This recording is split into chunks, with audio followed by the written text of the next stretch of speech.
strangest thing I've ever seen in myself, I suppose. I don't know quite what to think of it, you know? How would you feel? How would you feel if it was you? How would you feel? I don't know.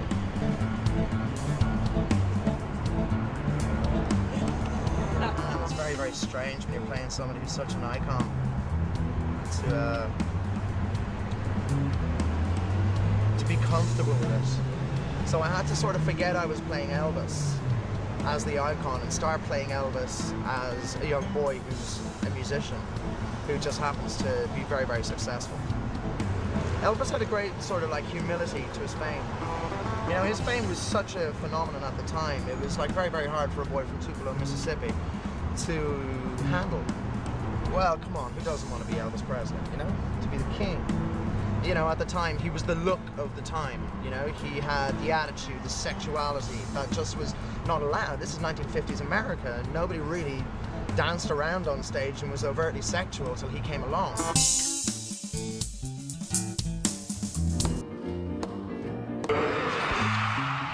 When I told people at home that I was going to play Elvis, it was a look of horror. Stop speaking with an Elvis accent. What are you doing? What are you doing? I'm taking care of business. And that won him an Emmy nomination and a Golden Globe. His next mission? And the Golden Globe goes to Jonathan Ris Myer's for Elvis.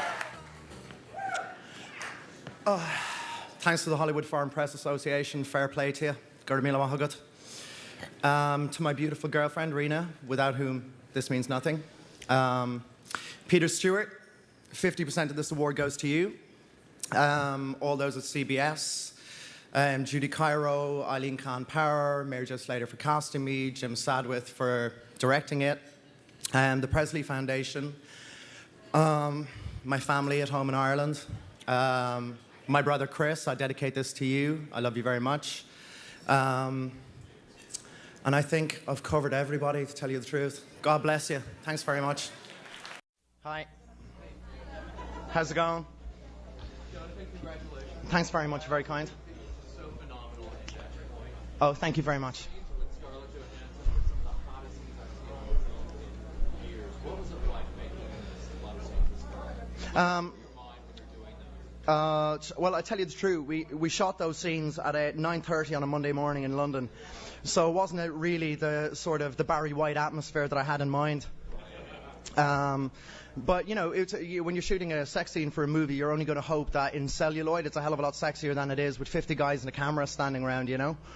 But you know, I was trying to be a gentleman and at the same time be, you know, sexually provocative and animalistic about it. Yeah, it's a fine line. How do you decide that line? What's that? How do you decide that line? I think Scarlett decides the line. You know, I just go with whatever I feel. Well, it kind of hasn't sunk in. I know that I've got something heavier in my right hand, but I'm afraid to look at it.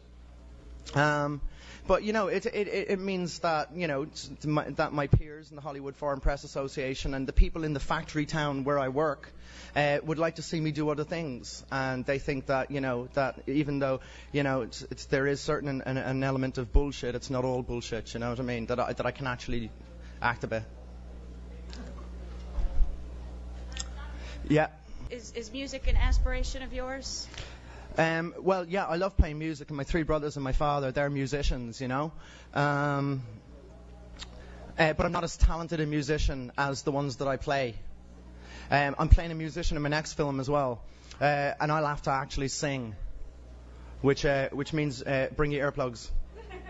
But you know, I think music is so important. If you look at any film, you know, and you see these beautiful images and these beautiful performances that people make, it's what you hear is just as vitally important. So when Yo-Yo Ma creates a soundtrack, or Ennio Morricone creates a soundtrack, it really tugs at the heartstrings that the director really hopes that will be tugged, I suppose. Did you have Yeah, how's it going? Did you have any sort of moments in the room or on the red carpet with big famous people that? So effortless for him, and who else did I say? I liked seeing Johnny Depp as well, because, you know, he's a great idol of mine, you know. How would you describe your look tonight? My look tonight, Bewildered, befuddled. I mean, where do you want to go with it? I mean, it's like nice. I think I dressed up okay. I scrubbed up well. Thanks. Is there really such a thing as Best Actor or Best Picture? And how well does an award such as this represent the Best Actor?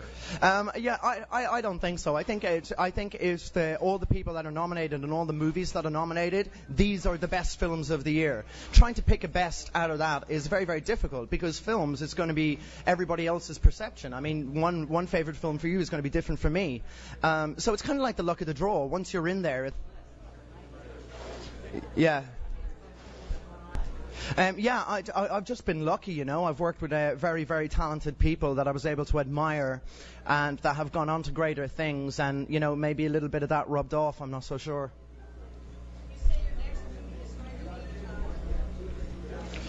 No, it's not a musical, but I play a musician in it. It's a movie called August Rush. Kirsten Sheridan, who wrote In America for her father Jim, is directing this movie about a young protege at Juilliard, and I play his daddy.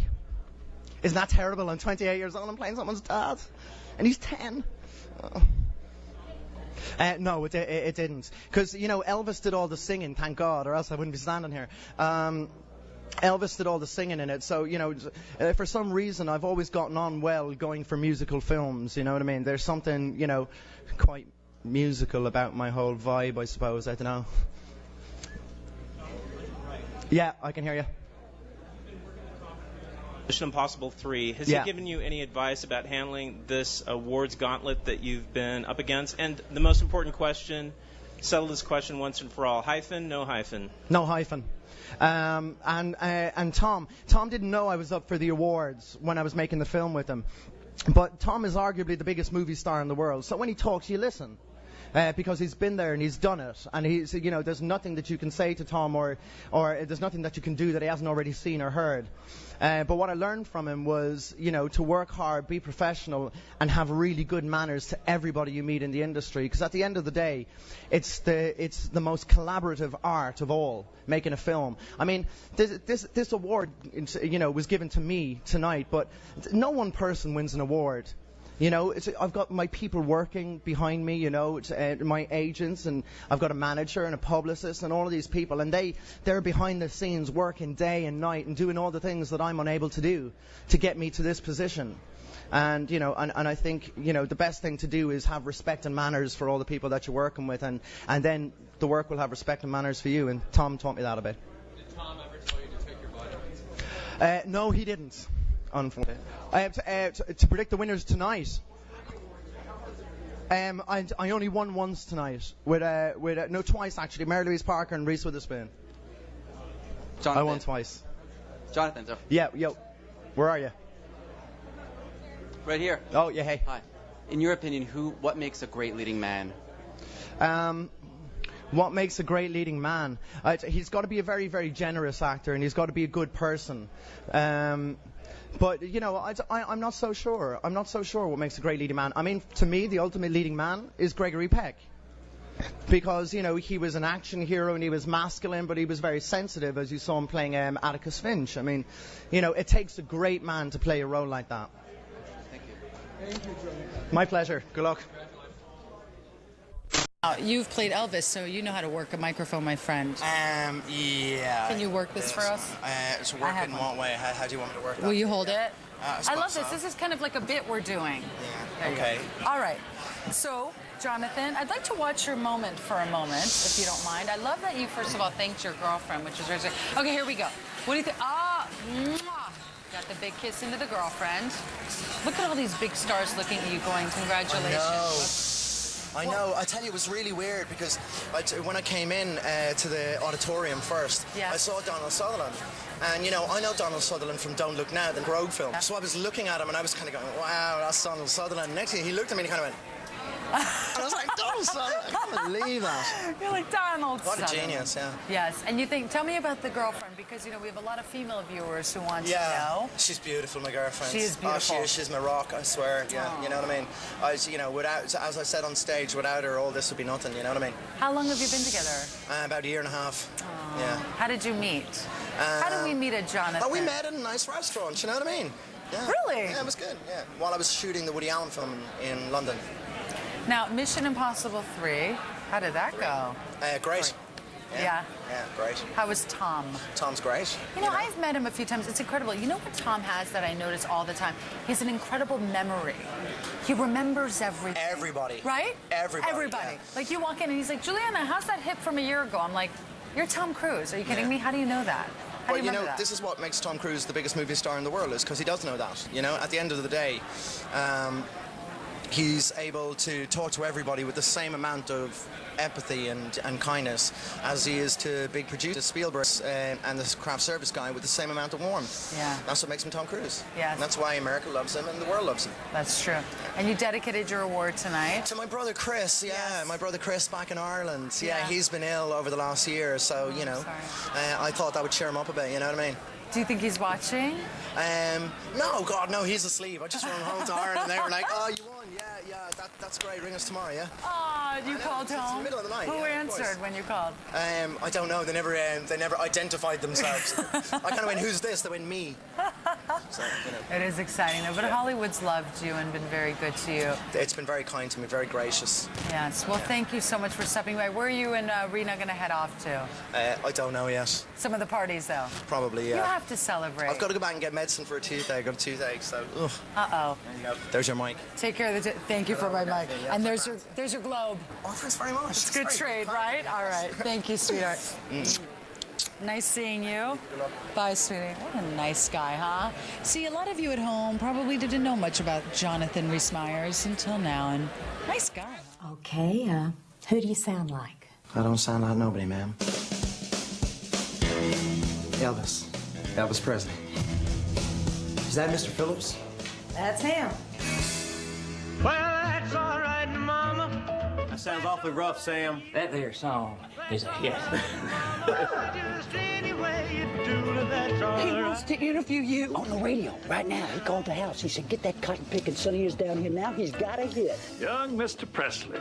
Are you ready for the big time, son? Oh, I want it, sir. Call me Colonel. Since my baby left me. I've got big plans for you, son, and they all hinge on the whole country seeing you on the TV. You ain't nothing but a hound dog. You're crying all the time. You make me... Let's try again. We've done 25 takes already, Elvis. I mean, it's 4 in the morning. I don't care how many times we do it. We're going to do it until I hear it the way I hear it in my head. It's costing RC a lot of money. You sell the tickets, I make the music, and that's just what I'm doing. Well, they said you was high class. It was named after the seller's great aunt Grace. You can call it anything you want. Graceland. I like it, Mama. Don't it look just like Tara and Gone with the Wind, baby? You know I can be found. Do you know how much money you spent last month? Daddy? Why can't you just stop buying stuff? I'm just trying to help you, son. You work for me. Now that's it, understand? I'm your daddy. I don't need your daddying anymore. Isn't this what we always dreamed of? Oh, this should be the happiest time of our lives. Sometimes I think our kind wasn't meant for happiness. Mama, what's wrong? Are you really happy, Elvis? Wake up, Elvis. I'm home from school. Love me tender. You're Elvis Presley. You got women coming at you from every direction. Why do you want to date my daughter? Well, she's more mature than her age, and I'll take good care of her. Everybody, this is Priscilla. Well, if your baby leaves. I've got to go to LA tomorrow and do that movie. Who's in it with you? And Margaret. This is one movie I might enjoy making. It's like a female you. How far have you ever gone on a motorcycle? Gentlemen, start your engines. Those gossip rags were true. Look, damn it! It's over, Scylla. Forgive me. Please? You'll be so lonely you could die.